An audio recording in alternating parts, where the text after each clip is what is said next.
What if I told you you're probably only using about 20% of what your cameras are capable of? Well, today, we're taking a look at over 40 unknown camera features on the iPhone 14 Pro Max to help you unlock the full potential of your phone. And many of these apply to older iPhones as well, so follow along on your iPhone regardless of which version you have. Right now, I'm filming in cinematic mode on the iPhone 14 Pro Max. Think of it like portrait mode, but for video. And this blurred background behind me? It's not even real. It's being generated in real time on the iPhone 14 Pro Max using software. But that's not even the coolest part. The best part about this feature is what you can do after you film the video. Once you're done filming a cinematic video, you can jump into the Photos app, then tap Edit on that video. Then you can tap this Expand option to make it easier to see. And from here, you get some really powerful editing options. For starters, you could change the focus point at any part of the video. And down here, you'll see a bunch of different dots, and each of those dots are when the camera changed focus. So if I tap one of those dots, I can see what's in focus at that time, and I can switch it to something else, or I can delete that focus point, and it'll just keep the previous one. If I tap this f2.8 in the upper left corner, I get the option to increase or decrease the amount of background blur. And if for some reason the background blur didn't come out good at all, and I just want to get rid of it, I can tap this cinematic text up top and it'll completely remove the background blur from the entire video. And it's because of this last feature that I almost exclusively film all of my videos in cinematic mode. Because when it works, it looks absolutely incredible, but when it doesn't work, I can just turn it off and it'll look like a normal video that wasn't filmed in cinematic mode. So this feature is definitely worth using because you've got nothing to lose. Sometimes when you're filming in cinematic mode, if there's a bunch of different people in the shot, the focus may automatically jump between different people when you don't want it to. To fix that, just tap the person that you want it to focus on, then tap a second time, and it'll tell you that the autofocus tracking is now locked on that person. When you're in video mode, you can tap this icon here to enable something called action mode, which will dramatically stabilize your video. For reference, here's what the video looks like before the stabilization is applied. As you can see, it's shaking all over the place. Now here's what the video looks like once it's saved to your Photos app. Talk about a dramatic difference. And keep in mind, this is not two separate videos. This is a stabilized version of the first video. If you've ever tried to take a photo of something and it came out like this, where something got in the way of what you wanted to take a picture of, well, if you had live photos enabled, you can actually fix that after the fact. All you have to do is tap Edit, then tap this little circle icon in the bottom left. Now you can scrub backwards and find a better image, then tap Make Key Photo. From here, just tap Done, and now that will be the photo. If you don't like how live photos play automatically every time you swipe across them, you can turn that off by tapping the live text in the upper left corner, then turning it off. Now when you swipe to that picture, it won't animate. And this is specific to that individual photo. So if I go to a different photo, you'll see that it does still animate. And speaking of the animations, there are 4 different types. So there's the normal live animation. You could also do a loop animation, which will constantly show it in a loop.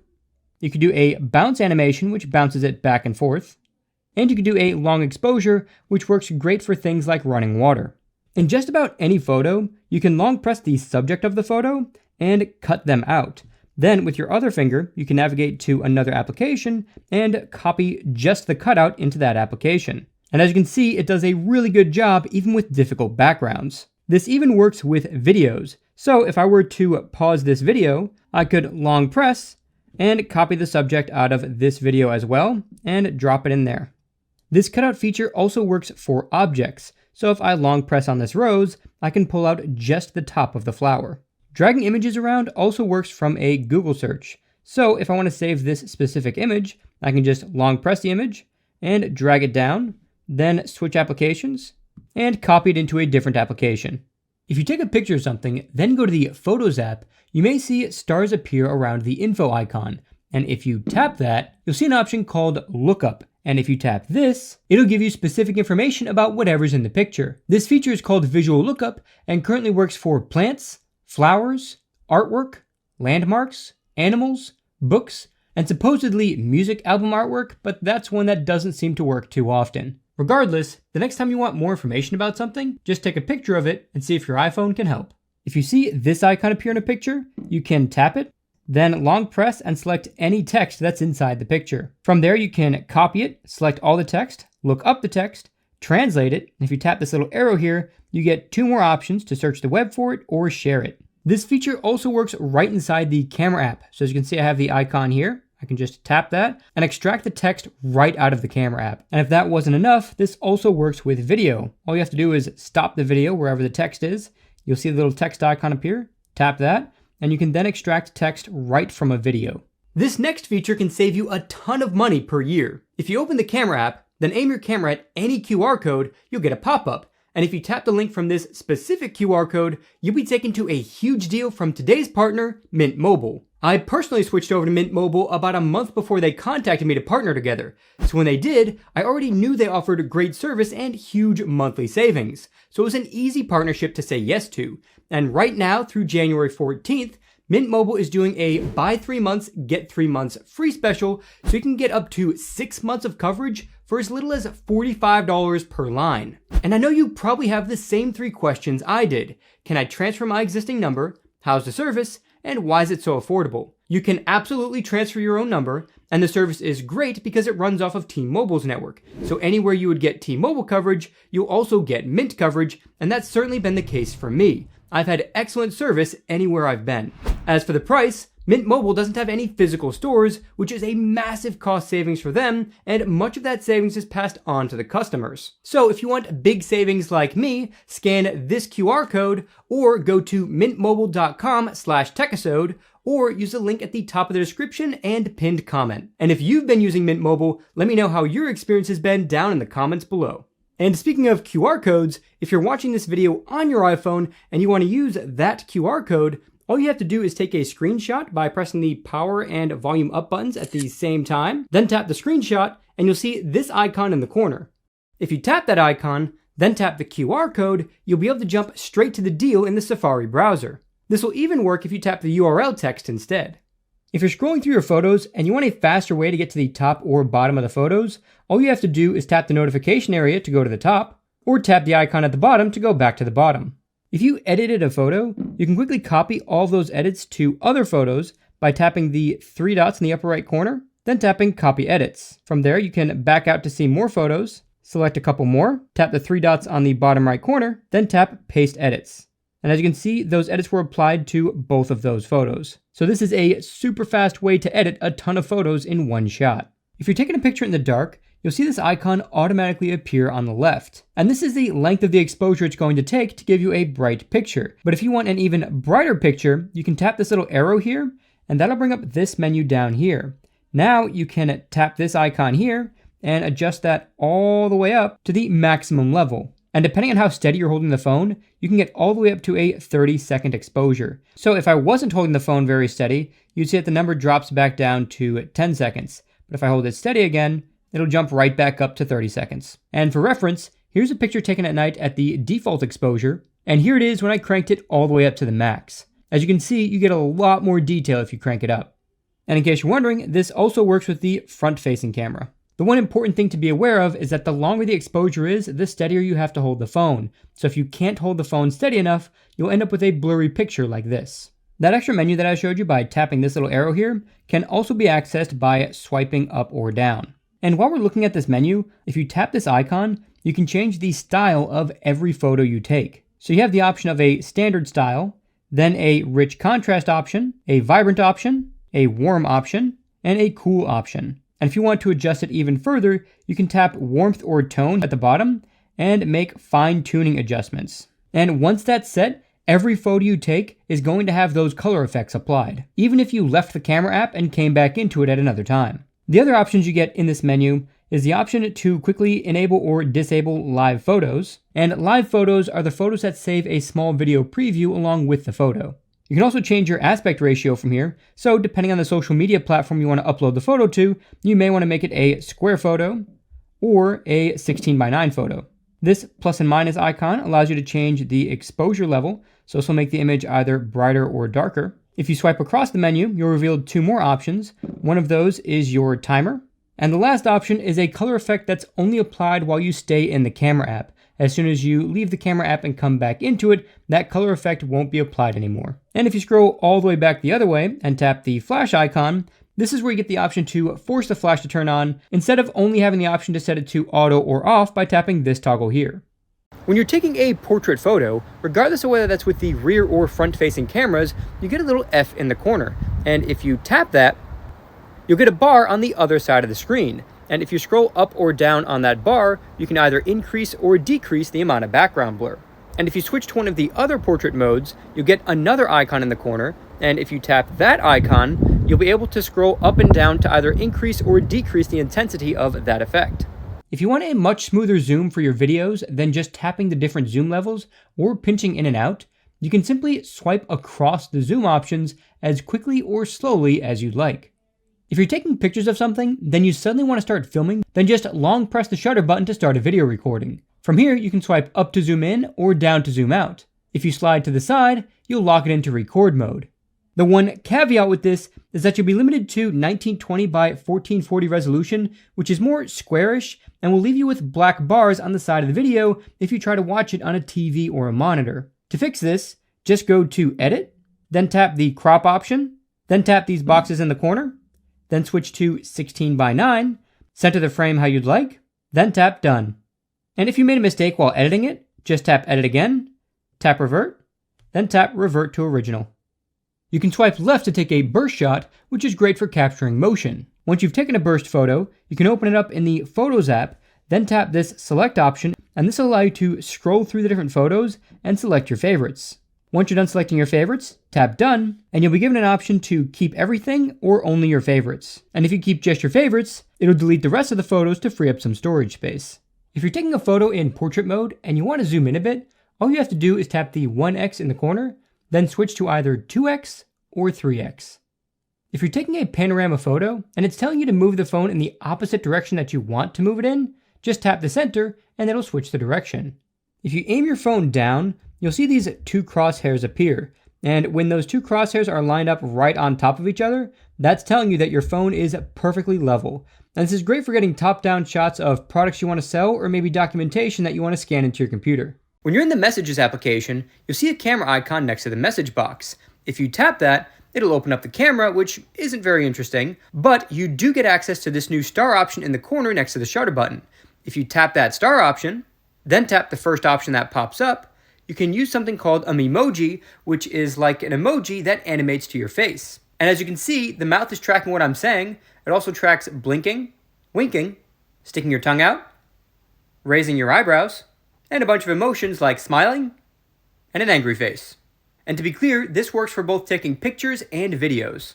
By default, when you transfer photos and videos to your Mac or PC, they're not going to transfer at their maximum quality. To make sure you get the best quality photos and videos transferred to your computer, go to Settings, then scroll down and jump into the Photo Settings, then scroll all the way to the bottom, and you'll see an option here called Transfer to Mac or PC. You want to switch that from Automatic to Keep Originals. The one caveat with this is that if your computer doesn't support the format that the photo or video was taken in, you may not be able to view it on that computer. So if you run into that issue, jump back into the setting and switch to Automatic.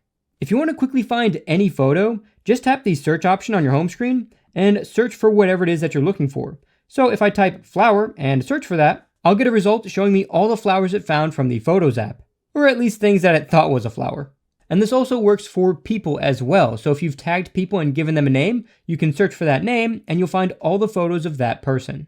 If you also own an Apple Watch, you can go to any photo in the Photos app, then tap this More icon, then scroll down a bit and create a watch face from that image. This will give you a few different options for a watch face, and when you select one of them, you'll get a few more options for that watch face. For starters, you can add more photos for a total of up to 24 photos. You can change the background color, change the font, and pick 2 different complications. Once you're done, just tap Add at the top, and the photo will be added to your Apple Watch. And if you scroll the crown, it'll zoom in a bit on the image.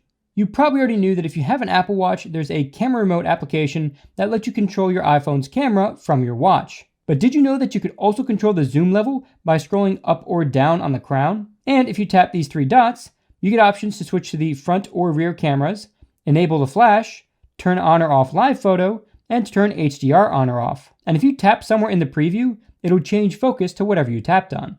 And besides taking pictures, this is particularly useful if you need to see over or under something, like for a house project or a car project. All you have to do is hold your phone with one hand and move it around while you look at the viewfinder from your watch.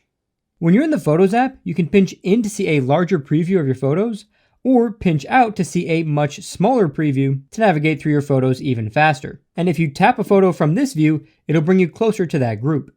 If you want to select multiple photos quickly, you can tap Select, then drag to either the right or left, then drag up or down to select however many photos you want. And this also works for deselecting photos. Just remember to drag across before dragging up or down. Otherwise, it'll just move you up or down through the photos. If you want to quickly add these photos to an album, you can simply long press, then tap Add to Album, and select the album you want to move them to. If you want to share photos even faster, you don't even have to tap the Select button. All you have to do is long press a photo, then drag down.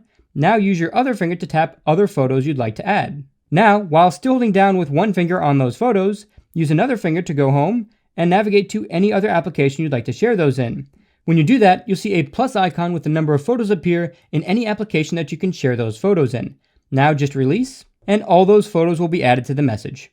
If you're looking at a photo in an album, and you want to see other pictures that were taken around the same time but aren't in that album, you can swipe up to reveal more information about the photo, then tap Show in All Photos. And just like that, I can see all the other photos taken around the same time. If you tap the three dots in the upper right corner of the Photos app, you get this option called Aspect Ratio Grid. And if you tap this, you can shrink all the photos and videos down to match their actual aspect ratio. And this allows you to see the entirety of the photos instead of just part of the photos. In this menu, you also get the option to Show Map. And if you tap this, you can see where all the photos were taken on a map. Then you can tap a group of photos and see the rest of the photos from that area. If you jump into Settings, then scroll all the way down until you get to Camera and jump into the Camera settings, you'll get some really useful options. So the first thing you can do here is set your default recording settings. So by default, the cinematic mode only records at 1080p at 30 frames per second, but I'm going to go ahead and change that to 4K at 30 frames per second. So now every time I go into cinematic mode, it's going to automatically be in 4K 30 FPS. If you almost always use portrait photos or almost always film video instead of take pictures, and you want to automatically open up into that mode every time you open the camera, all you have to do is go to Preserve Settings and enable this camera mode option. So now I can switch my default camera mode to something like portrait, and then if I close out of the camera application, then open it again, it'll stay in portrait mode. You can also preserve settings for all these other specific features as well.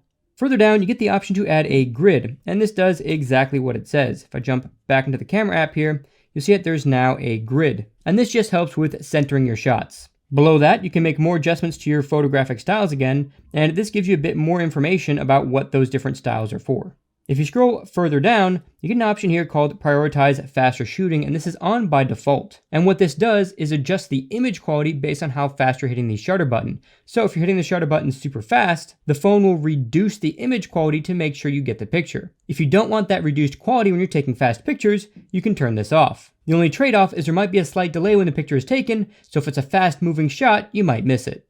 Lens correction's on by default, and that just corrects any lens distortion caused by using the ultra-wide cameras. But I did try taking pictures with this feature on and off, and I honestly didn't notice a difference, so you might as well leave it on. Macro control refers to a feature that automatically switches to your ultra-wide camera when you get really close to an object, and the purpose of that is to allow you to get better macro photos. But if it keeps switching cameras when you don't want it to, you can enable macro control, and this will give you a flower icon when you get close to an object, and you can tap that icon to either enable or disable macro mode. Mirror front camera is a feature you should make sure is turned off, because what this does is every time you take a picture with the front facing camera, it's going to take the picture exactly as you see it in the camera app. The problem with that is any text will be backwards. So if you turn this feature off, it'll make sure that any text that's shown when you're taking a selfie is in the correct orientation. If you take a lot of burst photos, you can enable this Use Volume Up for burst photos, and what this does is allow you to take regular photos by pressing the volume down button, and burst photos by holding the volume up button.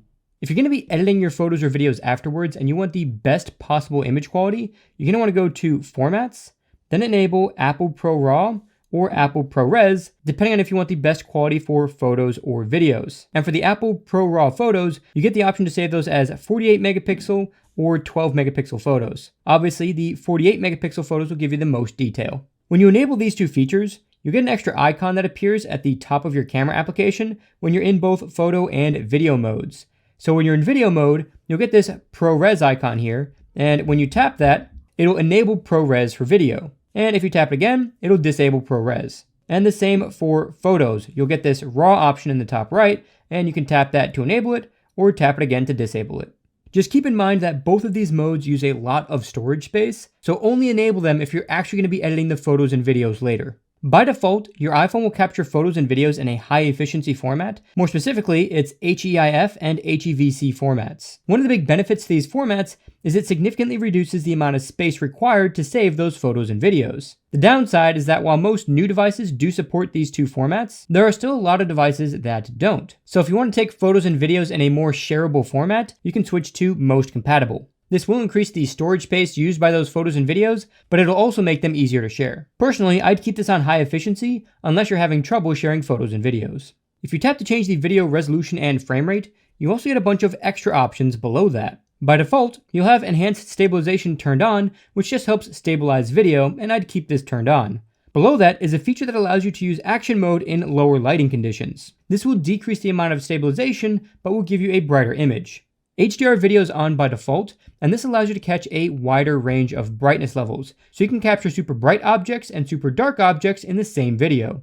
Towards the bottom of this menu, you'll see an option called Auto FPS, and what this does is give you dramatically better low light performance for video recording. And if you tap this, you'll see that you have three options. You can have it off, only enabled for when you're recording in 30 frames per second, but not enabled for when you're recording a video in 60 frames per second, or have it always applied regardless of which video mode you're recording in. To give you an idea of just how powerful this feature is, here's a recording with Auto FPS turned off. As you can see, it's super dark and difficult to see a lot of the details. Now here's a recording taken with Auto FPS turned on. As you can see, the image is significantly brighter, and this was filmed at the exact same time. So if you want the best low light video performance, definitely enable this feature. If you don't like how the camera switches between lenses as you're zooming in and out, you can disable that by enabling this lock camera feature. The one caveat with this is that if you start filming with the wide angle lens, you'll be limited to a 3x zoom. And if you start filming with a 1x or greater lens, you won't be able to switch back to a wide angle lens. But this will allow you to go all the way out to a 9x zoom. Just know that if you start with a 1x zoom, that 9x zoom is going to be completely digital. Whereas if you started with a 3x zoom, then zoomed into 9x, it would only be a 3x digital zoom, giving you a more crisp image. If you want to quickly change the resolution of a video, all you have to do is tap the resolution in the corner, and it'll switch to different resolutions. And the same is true for the frame rate. When you're reviewing a recent photo from within the camera app, by tapping the recent photo icon and scrolling through your different photos, you can quickly jump right back into the camera app by swiping down on any of the photos. If you also own a Mac running on macOS Ventura or newer, then you can also use your iPhone's camera as your webcam. Right now, you can see that I'm using the built-in camera on this MacBook Air, but if I wanted to switch to the iPhone's camera, all I have to do is select the FaceTime window, then select the video option, and scroll down to select the iPhone. You'll hear a chime, and it'll switch right over to the iPhone's camera. So that'll get you much more crisp video, but it doesn't stop there. If I select the FaceTime window again, you'll see an option in the top right called Desk View, and if you click this, it'll bring up a window showing you what the wide-angle camera sees on the iPhone. And below that, you'll see a box that can be used for a top-down shot. And this little bar here allows you to adjust how big that area is. So right now, let's set it as wide as possible, then go ahead and start that. So now I can share both a top-down shot and a regular shot at the same time. One important thing to know about this top-down shot is it does skew things a bit. So these here are the new AirPods Pro version 2, and as you can tell, it's a rectangular shape, but in the top-down shot, it shows as more of a square shape. So this certainly won't replace a dedicated top-down camera, but it's definitely a nice feature to have. And in case you're wondering, you can use this in landscape mode, and the blurred background effect is also available when using the iPhone's cameras. And lastly, if you jump back into that video menu, you do get the option to use the iPhone's microphones as well. And if you're going to be using this often, there's actually a bunch of mounts you can get to mount the iPhone directly to your laptop. And I'll leave a link to a few different options in the description and a pinned comment. Here are just a few of the best iPhone accessories. If you want to see a deep dive on all the best iPhone accessories, be sure to subscribe and turn on notifications because that video will be coming up soon. That's it for this tech episode. God bless, guys, and I'll catch you in the next one.